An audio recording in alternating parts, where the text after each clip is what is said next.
दोस्तों नमस्ते। दोस्तों स्वागत है आप सभी का एक बार फिर से हमारे इस चैनल पर। दोस्तों आज हम बात करने वाले हैं 30-40 साल पहले के गांव के जीवन के बारे में। दोस्तों उस वक्त गांव के लोगों की जिंदगी उतनी आसान नहीं हुआ करती थी जितनी आजकल है। सुबह उठते ही सभी लोग अपने अपने काम पे लग जाया करते थे। छोटी से छोटी चीजों के लिए मेहनत बहुत ज्यादा करनी पड़ती थी।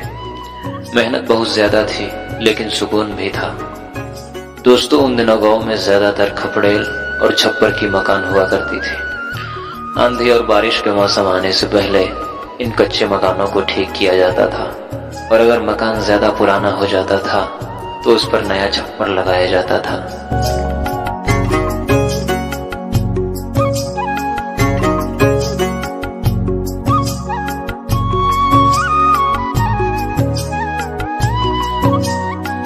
और दोस्तों उन दिनों खेती का सारा काम बैलों के द्वारा ही किया जाता था।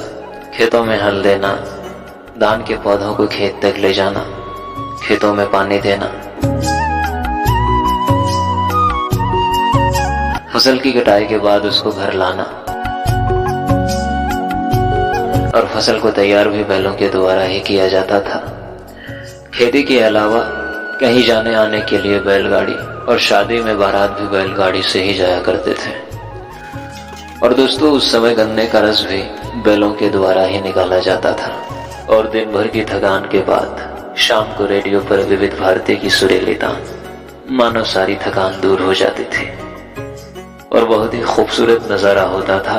वो बुजुर्गों की लगी चौपाल, इधर उधर की बातें और आने जाने वाले लोगों को टोकना और चारा मशीन से घास को काटकर पशुओं को बड़े ही प्यार से खिलाना और थोड़ी सी पानी निकालने के लिए मेहनत बहुत ज्यादा करना। और दोस्तों उस समय गांव में अनाज इसी में रखा जाता था।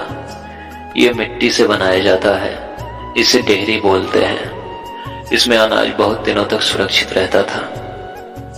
और गांव में नदी में नहाने का मजा ही कुछ और होता था। गर्मी के मौसम में एक भी दिन नदी में नहाए बगैर नहीं गुजरता था।